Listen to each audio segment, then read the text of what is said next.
अच्छी शनिवार के तहत आज जो है सितंबर का चौथा शनिवार है ना, तो उसका आज का जो विषय है क्या है? बाल विवाह, बाल श्रम, छेड़छाड़, गुड टच और बैड टच। ठीक, ये सभी जो समझ लो कि लड़कियों से खास करके समझ, लड़कों का तो है ही बाल विवाह सब है, और इसमें लड़की को बहुत मायने लग रहा है। गुड टच बैड टच ये भी हर लड़कों के साथ ऐसा होता है, और बाल श्रम लड़कों के साथ बहुत ज्यादा होता है। तो आज का यही विषय। तो अब बच्चों से हम पूछेंगे सवाल, जो हम पूछेंगे वो कर देना। आप खड़ा हो जाइए, आप बोलिए तो बाल विवाह, बाल विवाह किसको कहा जाता है? किस उम्र में शादी होती है जो कहा जाता है कि बाल विवाह होता है? लड़कियों का विवाह जो तय किया गया है कितना साल में, कितना साल में लड़कियों का विवाह तय हुआ? जो बच्चे जानते हैं वो हाथ उठाइए। हाँ पूछिए, तो दोनों पूछिए। हाँ बोलिए। 14 या 15 साल की नहीं, 18 साल लड़कियों का विवाह जो तय किया गया है बोलिए कितना? 21 साल तो इधर आया है ना, नहीं ना, 18 क्या? 18 साल से पहले अगर शादी हो जाएगी तो ये कानूनी अपराध है। ये कानूनी क्या है? और लड़कों का शादी अगर 21 साल से पहले होता है तो समझ आया ना बैठ कर? ठीक है, तो इसी को कहते हैं बाल विवाह। 18 से पहले और लड़कियों का और लड़का का 21 से पहले, याद रखना। कारण है कि उस समय लड़का लड़की जो होता है उसका शरीर डेवलप करता है, एक जिम्मेवार नागरिक उस समय नहीं रहता है, वो पैर पर खड़े नहीं रहते, तो भरण पोषण कैसे करेंगे अपने परिवार का? तो जब तक इतना उम्र ना हो जाए, जब बच्चे पैर पर खड़ा नहीं हो जाए, जब शरीर उसका मैच्योर नहीं हो जाए, तब तक शादी नहीं होना चाहिए। क्योंकि लड़कियां अगर कम उम्र की रहेगी तो क्या होगा, उनके जो बच्चे होंगे वो कमजोर चलेंगे ना। 12 साल 13 साल में अगर बच्चों का शादी हो जाए, 15 साल में बच्चों का शादी हो जाए, तो उनसे जो बच्चे होंगे क्या होंगे? विकलांग होंगे, होंगे कि नहीं? और वो लड़कियों को भी खतरा है, इससे लड़कियों को भी खतरा है, इसलिए ऐसा नहीं होना चाहिए। चलिए अब है बाल श्रम। क्या है? बाल श्रम 14 साल से पहले कहा गया। हम लोग कहते हैं ना, रोटी कपड़ा पूरी शिक्षा, ये हमारा अधिकार है, बाल अधिकार। इसमें हम एक बाल अधिकार भी है, बाल अधिकार। बाल अधिकार का अर्थ यही है कि जब तक हम जब तक कि हम मैच्योर नहीं हो जाते हैं, तब तक जो है माता पिता ही हमारा भरण पोषण या सरकार करेंगे। बाल अधिकार हमारा क्या है? बढ़िया भोजन चाहिए बच्चों को, ढंग का कपड़ा चाहिए भोजन को, और पूरी बच्चों को, और पूरी शिक्षा, अधूरी शिक्षा नहीं। ये नहीं कि लड़का है तो उसको हम पूरी शिक्षा देंगे, MA पास करवा देंगे, और लड़कियों को भाई तो वो नहीं, 1 2 3 4 5 क्लास होते होते उसको शादी ब्याह करा देंगे। लड़कियों की शिक्षा अधूरी कर देंगे और लड़कों की शिक्षा पूरी कर देंगे। और स्वास्थ्य के मामले में भी यही हाल है, लड़कों में जो है खूब अच्छा से इलाज करवाएंगे, और लड़कियों को इलाज में क्या कर देंगे?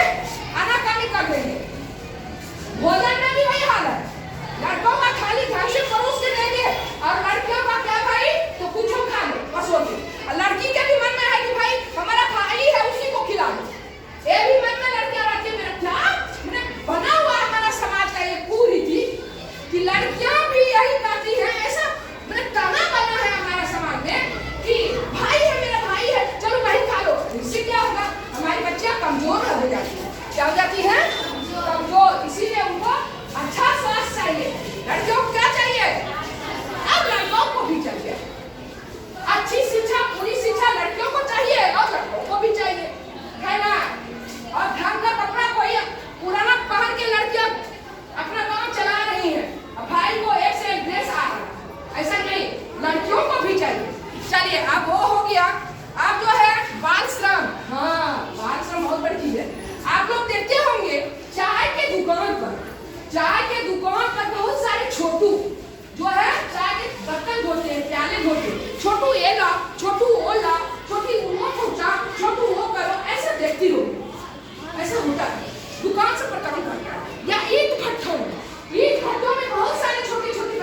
करते हैं, क्योंकि उसका पढ़ाई का उम्र है और वो काम में फंसे हुए हैं।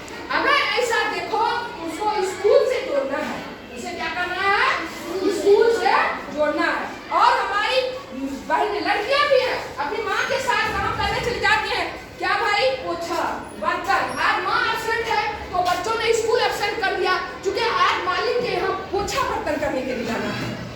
नहीं, क्योंकि बच्चों का पढ़ाई का एज है, उसे बाल श्रम ना करवाए, उसे बाल श्रम ना करवाए, प्रत्येक दिन विद्यालय भेजे, क्योंकि ये उम्र लौट के फिर नहीं आएगा। क्लास की लड़की आई है तो ये बाल श्रम है।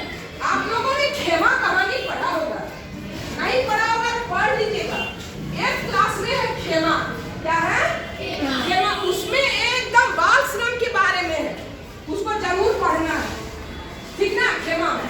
उसके बाद है गुड टच और बैड टच, ये बहुत बड़ी चीज है, जानती हो, गुड टच और बैड टच। हमारे घर के रिश्तेदार, बाहर की बात छोड़ो, बाहर से उतना खतरा नहीं है, बाहर से उतना खतरा नहीं है जितना हमारे घर के अपनों से खतरा है।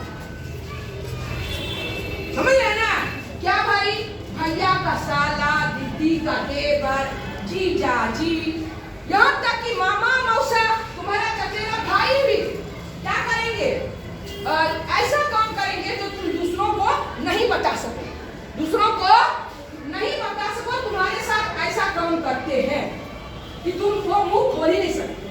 अगर इस तरह की बात होती है तो घर परिवार में भी, तो तुम अपने बड़ों को जरूर बताओ, अपने माता पिता को बताओ, अपने शिक्षकों को बताओ कि मेरे साथ उन्होंने इस तरह का छेड़खानी करना शुरू किया।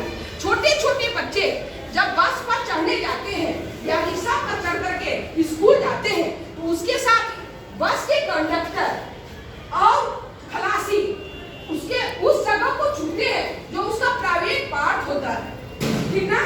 दुकानदार वो भी ऐसा काम करते हैं, टॉफी दे देते हैं छोटे छोटे बच्चों के साथ। तो बच्चे समझ नहीं पाते कि हम मेरे साथ क्या हो रहा है, और वो घर पर भी नहीं बोलता, तो बोलना है।